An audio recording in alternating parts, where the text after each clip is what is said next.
Hello friends, welcome to Crime Watch with Harshavardhan. ఈరోజు ఈ వీడియోలో ధర్మస్థల్కి సంబంధించిన అప్డేట్స్ గురించి మాట్లాడుకుందాం. మీకందరికీ తెలిసిందే, ఒక మాజీ శానిటేషన్ కార్మికుడు 1995 నుంచి 2014 కాలంలో ధర్మస్థలంలోని మంజునాథేశ్వర ఆలయంలో పారిశుద్ధ కార్మికుడిగా పనిచేశాడు. తాను పనిచేసిన 19 సంవత్సరాల కాలంలో ఎంతో మంది మహిళలు, అంటే దాదాపు 150 మందికి పైగా మహిళలు, యువతులు, చిన్నపిల్లల డెడ్ బాడీల్ని పూడ్చిపెట్టాను, కాల్చాను అని కంప్లైంట్ చేశాడు. దాంతో దేశవ్యాప్తంగా తీవ్ర సంచలనం కలిగింది. కర్ణాటక ప్రభుత్వం సిట్ స్పెషల్ ఇన్వెస్టిగేషన్ టీంని ఏర్పాటు చేసింది. స్పెషల్ ఇన్వెస్టిగేషన్ టీం జూలై 29వ తారీఖు నుంచి దాదాపు 16 సైట్లలో తవ్వకాలు జరిపారు. కానీ కేవలం 2 సైట్లోనే, site number 6 and site number 11A మాత్రమే ఎముకలు, పుర్రెలు బయటపడ్డాయి. మిగతా చోట్ల బయటపడలేదు. ఈ 16 సైట్లలో జరిపిన తవ్వకాలలో ఈ మాజీ శానిటేషన్ కార్మికుడు కూడా పాల్గొన్నాడు. అతన్ని మీరందరూ చూసే ఉంటారు. కింద నుంచి పై వరకు నల్లటి డ్రెస్ ధరించాడు. తన ముఖం కనిపించకుండా నల్లటి మాస్క్ని వేసుకుని ఉన్నాడు. ఇప్పుడు ఫస్ట్ టైం ఈ మాజీ శానిటేషన్ కార్మికుడు మీడియా ముందుకొచ్చాడు. మీడియా అంటే అదేదో ప్రెస్ కాన్ఫరెన్స్ పెట్టి 100 ఛానళ్ళు, న్యూస్ ఛానల్స్, యూట్యూబ్ ఛానల్స్ ఇవన్నీ కాదు. కేవలం 2 ఛానల్స్కు మాత్రమే అతను ఇంటర్వ్యూ ఇచ్చాడు. ఒకటి ఇండియా టుడే, రెండోది ద న్యూస్ మినిట్ అన్న ఛానల్కి. ఈ 2 ఛానల్స్లో ఇచ్చిన ఇంటర్వ్యూలో అతను ఎన్నో విషయాలు చెప్పాడు. ముఖ్యంగా ద న్యూస్ మినిట్ ఛానల్ ఒక లేడీ రిపోర్టర్ ఎన్నో క్వశ్చన్స్ అడగాల్సినవన్నీ అడిగింది. ఈ మాజీ శానిటేషన్ కార్మికుడు ఆల్రెడీ కోర్టులో కావచ్చు, ఎస్పీ దగ్గర, పోలీస్ డిపార్ట్మెంట్లో ఏవైతే చెప్పాడో అవే చెప్పాడు. కాకపోతే తన మీద వచ్చిన ఆరోపణలు కూడా సమాధానాలు ఇచ్చాడు. ఇక్కడ ఈ మాజీ శానిటేషన్ కార్మికుడిని కర్ణాటక ప్రజలు కావచ్చు, కర్ణాటక మీడియా భీమా అని పిలుస్తున్నారు. కొంతమంది ఎక్స్ అంటున్నారు, మరికొంతమంది విజిల్ బ్లోయర్ అని అంటున్నారు. ఎనీవేస్, మనం మాజీ శానిటేషన్ కార్మికుడు లేకపోతే భీమా లేకపోతే విజిల్ బ్లోయర్ అని పిలుచుకుందాం. ఇక్కడ ద న్యూస్ మినిట్ ఛానల్కి సంబంధించిన లేడీ రిపోర్టర్ ఎన్నో ప్రశ్నలు వేసింది. మాజీ శానిటేషన్ కార్మికుడు చాలా స్పష్టంగా, తొనక్కుండా, బెనక్కుండా, బెదురు లేకుండా చాలా స్పష్టంగా తాను చెప్పాల్సినవన్నీ చెప్పాడు. ముందుగా ఈ లేడీ రిపోర్టర్, అసలు మీరు ఈ మంజునాథేశ్వర ఆలయంలో పనిచేయడానికి ముందు ఇంకెక్కడైనా పనిచేశారా అన్న క్వశ్చన్తో మొదలుపెట్టింది. దానికి భీమా, నేను ఇంతకుముందు మంజునాథేశ్వర ఆలయంలో కంటే ముందు వేరే చోట పనిచేసేవాడిని. మా అన్నయ్య నన్ను 1994వ సంవత్సరంలో ఈ మంజునాథేశ్వర ఆలయంలో నన్ను పనిలోకి పెట్టాడు. నా డ్యూటీ ఏంటంటే నేను ఆలయ పరిసర ప్రాంతాన్ని, నది పరిసర ప్రాంతాన్ని శుభ్రంగా ఉంచాలి, ఊడుస్తూ ఉండాలి. అది నా డ్యూటీ. ఈ డ్యూటీ చేసే క్రమంలో ఎంతోమంది మహిళలు, యువతుల మృతదేహాలు కనిపించేవి. వాళ్ళ ఒంటి మీద బట్టలు ఉండేవి కాదు, నగ్నంగా ఉండేవి. కొందరి మీద దుస్తులు అస్తవ్యస్తంగా ఉండేవి. వాళ్ళ ఒంటి మీద అనేక గాయాలు ఉండేవి, ప్రైవేట్ పార్ట్స్ మీద గాయాలు ఉండేవి. వాళ్ళ గొంతు కోసుండేది. నేను వాటిని దూరం నుంచి చూస్తూ ఉండేవాడిని. మిగతా పారిశుద్ధ కార్మికులు వాళ్ళని పూడ్చిపెడుతూ ఉండేవారు. 1998లో ఫస్ట్ టైం నన్ను కూడా మహిళలు, యువతల మృతదేహాలను పూడ్చిపెట్టమని హుకుం జారీ చేశారు. నేను ఆ పని చేయడానికి ఒప్పుకోలేదు. పోలీస్ స్టేషన్లో కంప్లైంట్ ఇస్తానని చెప్పడంతో సూపర్వైజర్ నన్ను దారుణంగా తిట్టాడు, కొట్టాడు. నువ్వు మేము చెప్పినట్టు చేయకపోతే నిన్ను, నీ కుటుంబాన్ని చంపి ఇదే విధంగా పాతి పెడతామని నన్ను బెదిరించేసరికి నేను విపరీతంగా భయపడిపోయాను. దాంతో వేరే దారి లేక, గత్యంతరం లేక నేను కూడా మహిళలు, యువతల మృతదేహాల్ని పూడ్చిపెట్టడం, పాతి పెట్టడం మొదలుపెట్టాను. అలా 150 పైగా మృతదేహాలను, మహిళలు కావచ్చు, యువతులవి, అందులో చిన్నపిల్లలు కూడా ఉన్నాయి, ఎంతోమందిని పూడ్చిపెట్టాను. 2010వ సంవత్సరంలో పెట్రోల్ బంకు దగ్గర ఒక స్కూల్ పిల్లని, ఆ బాలికకి 12 నుంచి 15 సంవత్సరాల వయసు ఉంటుంది, నేను పూడ్చిపెట్టాను. కొన్నిసార్లు ఈ మృతదేహాలని ఈ నేత్రావతి స్నానగట్టు దగ్గరలో దూర ప్రాంతాలకు తీసుకెళ్లారు. జీపులో పెట్టుకుని దూర ప్రాంతాలకు తీసుకెళ్లి ఘాట్ రోడ్లలో, హైవేకి పక్కన ఉన్న అడవిల్లో పాతిపెట్టమని చెప్పేవారు. అక్కడ పాతిపెట్టేవాడిని. ఇదా నేను అప్పటి నుంచి చేయడం మొదలుపెట్టాను. ముఖ్యంగా సైట్ నెంబర్ 13లో 70 నుంచి 80 మృతదేహాలను, మహిళలవి, యువతలవి పాతిపెట్టానని చెప్పాడు. కానీ మొత్తం 16 సైట్లలో తవ్వకాలు జరిపారు. కానీ కేవలం 2 సైట్లలో మాత్రమే ఈ ఎముకలు, పొర్రెలు బయటపడ్డాయి. మిగతా సైట్లలో బయటపడలేదు. దీనికి నీ సమాధానం ఏంటంటే, దానికి నేను కూడా చాలా బాధపడుతున్నాను. నేను కూడా ఆందోళన చెందుతున్నాను. ఎందుకంటే ఈ 16 చోట్ల సిట్ తవ్వకాలవి జరిపారు, కానీ కేవలం 2 చోట్ల మాత్రమే బయటపడ్డాయి. దానికి ఎన్నో కారణాలనే, ముఖ్యంగా 20 సంవత్సరాలు 25 సంవత్సరాలు దాటిపోయాయి. నేను దగ్గర 12 సంవత్సరాల తర్వాత బయటకు వచ్చి కంప్లైంట్ ఇస్తున్నాను. నేను ఆ టైంలో దాదాపు 10 అడుగుల గోతు తీసి ఈ మృతదేహాన్ని వీటిని పాతిపెట్టాను. కానీ ఈ కాలంలో ఎన్నో మార్పులు సంభవించాయి. ఇక్కడ విపరీతంగా మొక్కలు, చెట్లు ఇవన్నీ పెరిగిపోయాయి. 15 కొన్ని చోట్లయితే 15 అడుగుల మేర మట్టి పోసుంది. కొన్ని చోట్ల మట్టిని తొలగించారు. కాబట్టి ఈ సైట్లను గుర్తించడం కొద్దిగా కష్టంగా ఉంది. నేను కన్ఫ్యూజన్ అవుతున్నాను. మిషనే, జీపీఆర్ మిషనే కన్ఫ్యూజ్ అవుతుంది. జీపీఆర్ మిషనే కనిపెట్టలేకపోతుంది. మానవ మాతృని, హ్యూమన్ బీయింగ్ని నేను తప్పు చేయడంలో, అంటే కనిపెట్టడంలో, ఎక్కడ ఎగ్జాక్ట్ స్పాట్ ఉందని చెప్పడంలో నేను కన్ఫ్యూజ్ అవుతున్నాను. ఎందుకంటే కొన్ని చోట్ల విపరీతంగా 15 అడుగుల మేర మట్టి అది పోసేస్తుంది. జేసీబీ యంత్రంతో తవ్వకాలవి జరుపుతున్నారు. చాలా కష్టంగా ఉంది. కొన్ని అడుగుల లోతు తవ్విన వెంటనే నీళ్లు బయటకు వస్తున్నాయి.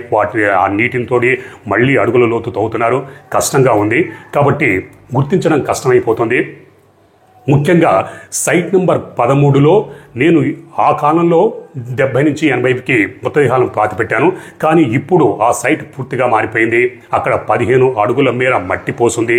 పైగా ఎలక్ట్రిక్ విద్యుత్ ట్రాన్స్ఫార్మర్లు కొన్ని ఉన్నాయి. చిన్న వంతెన కూడా పెట్టారు.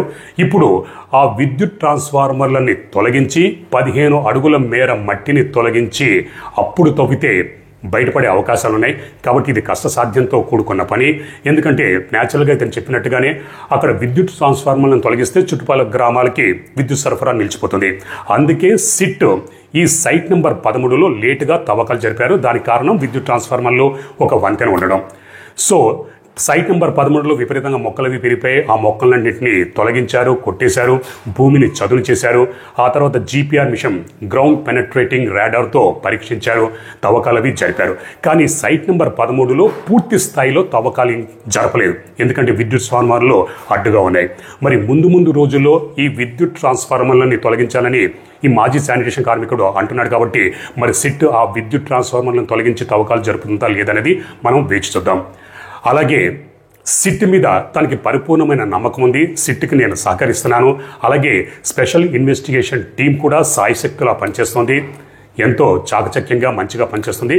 నాకు సిట్ మీద పరిపూర్ణమైన నమ్మకం ఉందని ఈ మాజీ శానిటేషన్ కార్మికుడు ఆ ఛానల్లో చెప్పాడు. మరి ఇన్ని సంవత్సరాల తర్వాత ఎందుకు బయటకు వచ్చావు, ఎందుకు చెప్తున్నావు అని అడిగితే 2014వ సంవత్సరంలో నా దగ్గర బంధువునే లైంగిక వేధింపులకు గురి చేయడంతో నేను అది తట్టుకోలేక భయపడిపోయి నా కుటుంబాన్ని తీసుకుని ధర్మస్థలం వీడిని పారిపోయాను. కానీ ఎప్పుడైతే ధర్మస్థలం వీడి పారిపోయానో నాకు నిద్ర పట్టలేదు. నిద్రలేని రాత్రులు ఎన్నో గడిపాను. నాకు నిద్రపోతున్నప్పుడు కలల్లో ఈ శవాలు, కంకాళాలు, ఈ అస్థిపంజరాలు, పుల్లెలు ఇవే కనిపించేవి. దాంతో నాకు మనశ్శాంతి లేకుండా పోయింది. ఇప్పటికైనా బయట ప్రపంచానికి నిజం తెలియాలి. బయట ప్రపంచంకి నిజం తెలియాలి. పైగా నేను చేసిన ఈ పాపాలకి ప్రాయశ్చిత్తం తీసుకోవాలన్న ఉద్దేశంతో ప్రభుత్వానికి సహకరించాలని నేను బయటకు వచ్చాను తప్పితే మరో ఉద్దేశం లేదు. నా ఉద్దేశము, నా లక్ష్యం ఒకటే.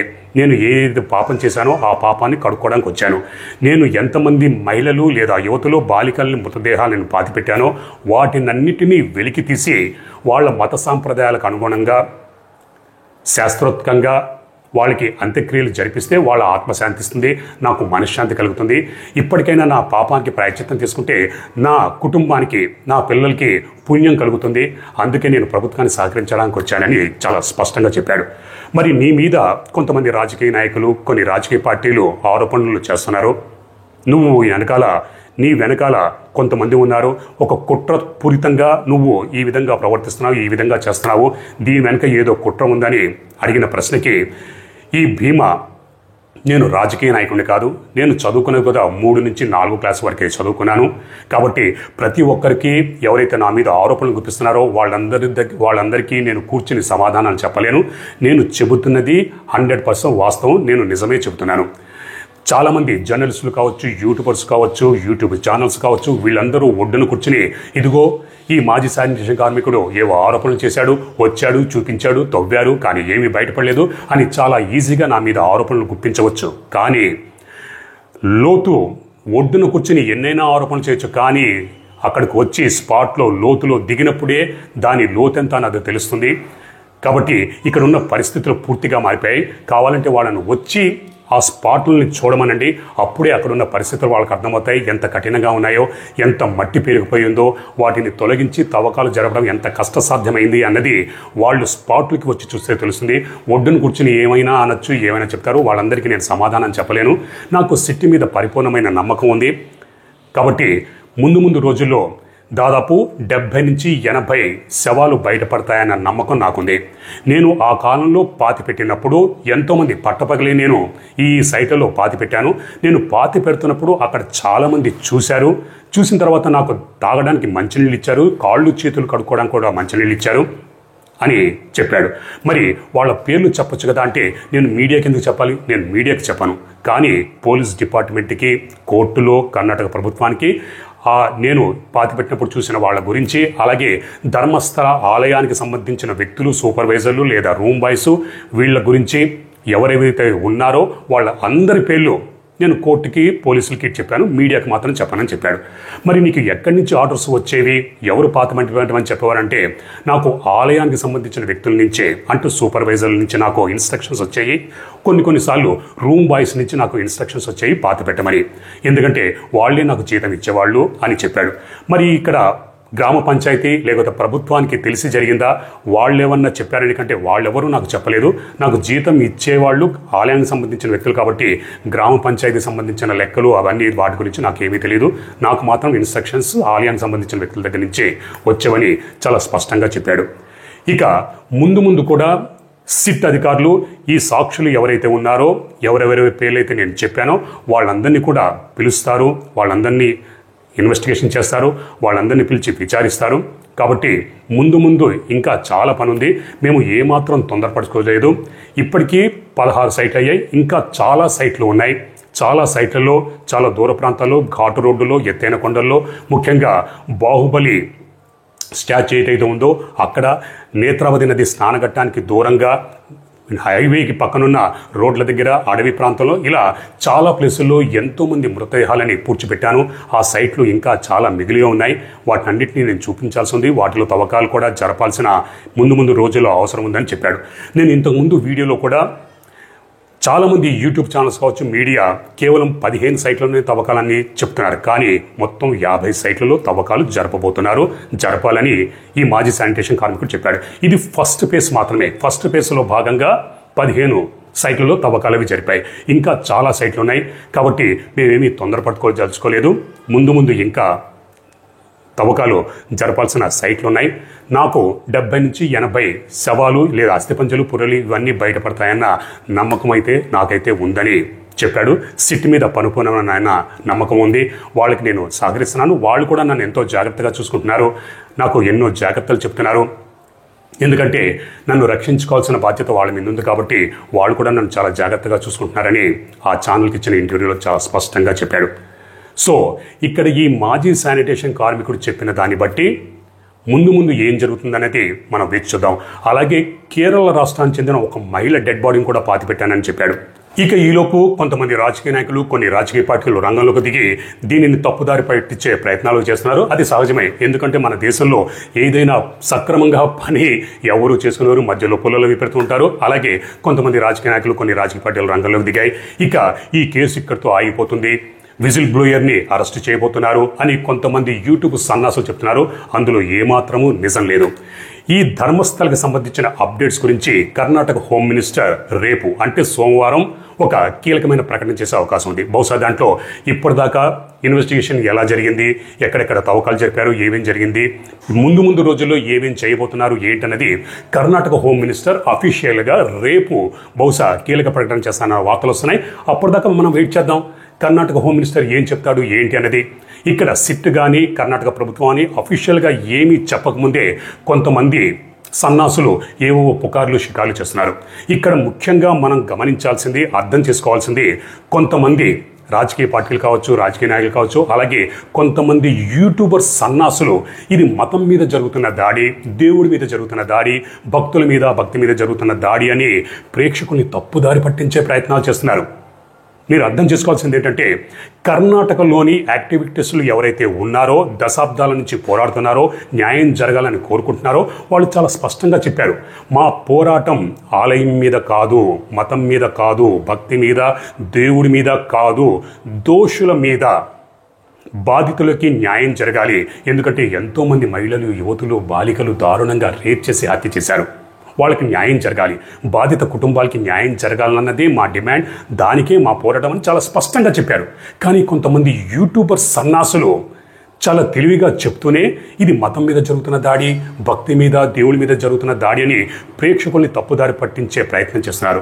కొంతమంది జర్నలిస్టుల ముసుగులో తాము జర్నలిస్టులు అని చెప్పుకుంటూ ఆ టీవీలో పనిచేసాం, ఈ టీవీలో పనిచేసామని చాలా తెలివిగా ఈ ధర్మస్థలకు సంబంధించిన విషయాలు అవి చెప్తూ ఈ మతం మీద జరుగుతున్న దాడి, భక్తి మీద జరుగుతున్న దాడి, భక్తుల మీద జరుగుతున్న దాడి అని ప్రేక్షకుల్ని తప్పుదారి పట్టించే ప్రయత్నం చేస్తున్నారు. అటువంటి సన్నాసి యూట్యూబర్స్ పట్ల జాగ్రత్తగా ఉండండి, అటువంటి యూట్యూబ్ ఛానల్కి దూరంగా ఉండండి. అటువంటిది ఏమీ లేదు అని కర్ణాటకలోని చాలామంది ఎవరైతే పోరాడుతున్నారో చాలా స్పష్టంగా చెప్పారు. ఇక్కడ మనం అర్థం చేసుకోవాల్సింది కర్ణాటక ప్రజలు ఏమనుకుంటున్నారు, ధర్మస్థలంలో ఉన్న ప్రజలు, ఆ చుట్టుపక్కల ఉన్న ప్రజలు ఏమనుకుంటున్నారు, వాళ్ళు ఏమంటున్నారు. వాళ్ళందరూ ముక్త కంఠంతో అవును, ధర్మస్థలిలో ఎంతోమంది మహిళలు, యువతులు అదృశ్యమైపోయారు, ఇక్కడ పవర్ఫుల్ వ్యక్తులు ఉన్నారు, వాళ్ళకి వ్యతిరేకంగా ఎవరు మాట్లాడినా వాళ్ళని అణిచేస్తారు, ఎంతోమంది యూట్యూబర్స్ని వాళ్ళని టెలికాస్ట్ కాకుండా చేయనీయకుండా చేశారు, గ్యాగ్ ఆర్డర్స్ కోర్టు నుంచి తెచ్చుకున్నారు. ఇవన్నీ అక్కడ ఉన్నటువంటి ప్రజలు చెప్తున్నారు. కాబట్టి వాళ్ళ మాటలు మనం నమ్మాలి, లాజికల్గా మనం ఆలోచించాలి. అంతే తప్పితే కొంతమంది తెలుగు యూట్యూబర్స్ సన్నాసులు వాళ్ళ ఇంట్లో ఏం జరుగుతుందో తెలియదు, పక్కింట్లో ఏం జరుగుతుందో తెలియదు, అటువంటి సన్నాసులు తప్పుదో పట్టించడానికి ప్రయత్నిస్తూ ఉంటారు. కాబట్టి వాళ్ళ పట్ల జాగ్రత్తగా ఉండాలి. ఇక ముందు కర్ణాటక ప్రభుత్వం కావచ్చు, సిట్ ఎటువంటి అడుగులు ముందుకేస్తుంది, ఎటువంటి స్టెప్పులు తీసుకుంటుంది ఏంటన్నది మనం వేచి చూద్దాం. ఇక్కడ ఎప్పుడైతే ఈ భీమా, ఈ మాజీ శానిటేషన్ కార్మికుడు ఈ 2 ఛానల్కి ఇంటర్వ్యూ ఇచ్చాడో ఆ ఛానల్ మీరు కూడా చూడండి కావాలంటే, ద న్యూస్ మినిట్. అతను చెప్పిన దాన్ని 100% ప్రతి ఒక్కరూ ఏకీభవిస్తున్నారు. అతను చెప్పిన దాంట్లో నిజముందని అందరూ అతనికి సంఘీభావాన్ని తెలుపుతున్నారు. కాబట్టి అతని మాటలు మనం నమ్ముదాం. ముందు రోజుల్లో ఏం జరుగుతుందో చూద్దాం. ఇది ఇక్కడితో ఆగిపోవట్లేదు, అతన్ని అరెస్ట్ చేయబోవట్లేదు. సిట్ కొద్ది రోజులు ఖాళీ తీసుకుని, ఎందుకంటే సమావేశమై మళ్ళీ ఏం చేద్దాం ఏంటని ఆలోచించి బహుశా ముందడుగు వేస్తుంది. రేపు కర్ణాటక హోమ్ మినిస్టర్ ఏం చెప్తాడు ఏంటనే దాన్ని బట్టి ముందు ఏం జరుగుతుందనేది ఒక అంచనాకి మనం రావచ్చు.